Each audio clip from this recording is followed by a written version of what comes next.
Good evening, good afternoon, good morning, everyone, depending on where you are. Sammy here from the Black Room. I hope you're doing well personally and also in your trading. Hope you're trading very well. We are in the middle of earnings season right now, so it's a good active time in the market. I wanted to do a quick video tonight on a unique play that should be played very, very selectively because we are going against the trend. The pattern a lot of you might have heard of or traded maybe in the past is called a climactic buy setup or a climactic sell setup when playing short. ENDP was the play today.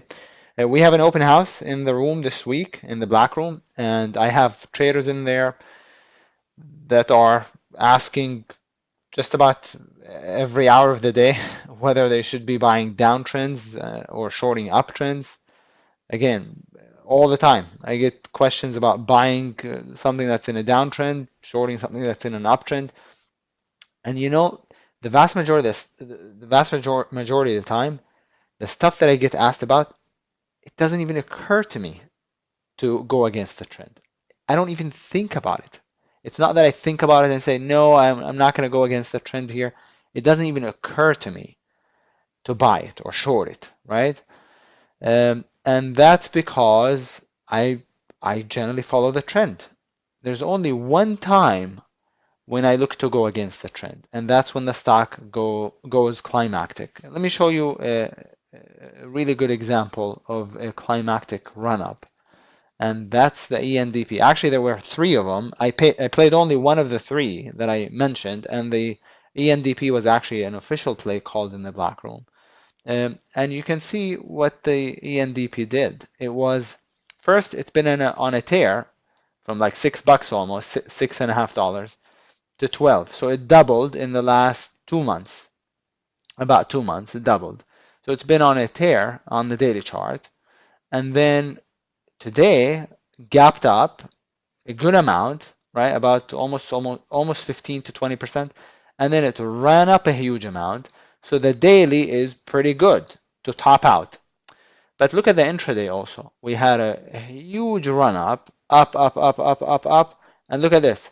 Look at the wide range bar, right? This was a wide range green bar also at some point. Look at the volume, indicative of exhaustion, indicative of that basically extreme greed that a lot of traders, the novice traders finally couldn't take the pain of not being in it anymore and jumped in. And when you have the last batch of buyers jump in, thinking this is going to be the next Apple or whatever, that's when the stock tops out. Okay, so that's the only time that I look to go against the trend. And what I look for, because as a general rule of thumb, if a stock is in an uptrend, it doesn't even occur to me to play it short. The only time that it does is when I see extension and acceleration. Extension refers to the distance between the price and the moving average at that time, at that point in time. So I need to see at least 2 to 3%, 2 to 3% on the 5-minute chart, the stock to be 2 to 3% away from the 20 MA. That's number one. Number two, I need to see acceleration. What's acceleration? If you're driving from California to New York going 60 miles an hour, is there acceleration? No. But if you're going 60 miles an hour and every mile you start going 5 miles faster, right? That's acceleration. So we're going 60 miles an hour here. And now we're going 80 miles an hour. See it? So we're started to go vertical. Or if the stock was falling, then you get that waterfall. It's like you throw a rock off of a cliff.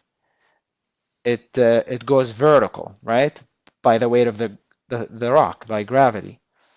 So the same here, but in this case to the upside, and it went climactic. The entry was under the 1 minute. When I get a wide range bar on the 5, I don't wait for the bar to close to play under, because by that time, at that point, the stop will be too big. As you can see, in this case, it would have been about 50 cents exactly. But if you do it off the, no, actually 60 cents. If you do it off the 1 minute chart, so here it is. The play was under 1712, I think, if I recall correctly. 1711. Stop 1732. 1734. I still have the black room open. So here's the ENDP short 1710 by 1735 were the exact numbers. Short under this bar is low, stop above it, and targets were the 20 MA on the 2. That's target 1, 20 MA on the 2, and didn't reach it. It didn't quite reach it and started bouncing. And now the moving average kind of caught up to the target rather than the other way around, rather than price getting to the target. So I didn't take it there. I waited for it to actually reach target 2, which was the 5-minute chart. So what I did was, when it broke down here close to the 20, I took half on the 5. And then when it broke down the second time, I took 1/4, and then over 16, I trailed the last fourth. So it made overall 3 to 1. Slightly more than 3 to 1, meaning if you risked 100 gross, you'd have made $300 or 350 about. So very, very nice play.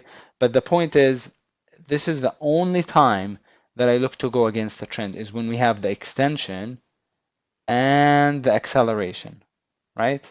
That's the only time. There were a couple other plays, but they were too spready. Cars, I think, was one of them. Show you the cars was a gap down and ran up. Look at this, from 25 to almost to 29.50. Just a huge amount. And then here it is. So look at this, up, up, up, up, up, and look at the wide range bars. I like to get a narrow range bar to short under. In this case, we didn't get it on the 5, but I think we got it sort of on the 2-minute. Let's go back to the 2-minute here, and there it is. So it wasn't a very small bar, but the entry was under 29 by 29.55. It dropped nicely. Again, I passed on this. And then the last one, which was really spready, same exact idea. Gap down and run up into the gap fill, into resistance in the declining 20.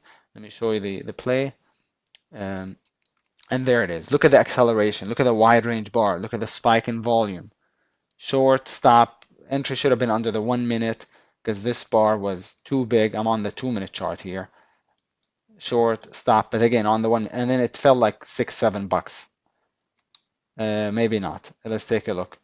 From 72, yeah, to 60 to 65. That's basically $7, pretty much. So those are examples of climactic stocks. In this case, all 3 of them were climactic sell setups. And again, I only played one of the 3. I didn't take a picture of my account. And now, what time is it? Okay, now I can't log in. But I did take a picture. I wanted to keep the ENDP in my as a swing overnight, but it stayed strong, so I ended up actually closing it. But this is my swing account and ENDP. That's when it was open still, 12.85. That's pretty good. Just from the ENDP today. What was I going to say? There are other requirements to the climactic sell setup. You have to have 5 or more green bars or 5 or more higher lows. You have to have volume increase, right? Which signifies, again, that the last batch of buyers, or in this case, the buyers, finally got in, right? Which means there's no more buying left. Reversal time is good to have. It's optional though. You don't have to have it, but that's good to have. So there are other requirements, but the 2 most important ones for me are the extension and the acceleration. Extension means, again, the distance between the price and the moving average. It needs to be at least 2%. And then the acceleration, you need to see the stock basically shifting gears, speeding up. So going at, in this case, 60, 70 miles an hour, and now going at 100 miles an hour almost. That's not sustainable, right? That's not sustainable, especially when you have a daily chart that's been on a run up for 2 months, right? So I hope you enjoyed the discussion here. If you're interested in learning more about trades like these, feel free to join me in the black room. As I said, we currently have an open house going on, and we still have two more days to go. And if you haven't already, if you're not going to be, if you don't have the time to join the rest of the week, and you haven't requested a trial in the past, you can actually get a trial by contacting customer service. All right, well, that's it for me tonight. I hope you have a nice rest of the week, and I'll talk to you soon. Take care, everybody.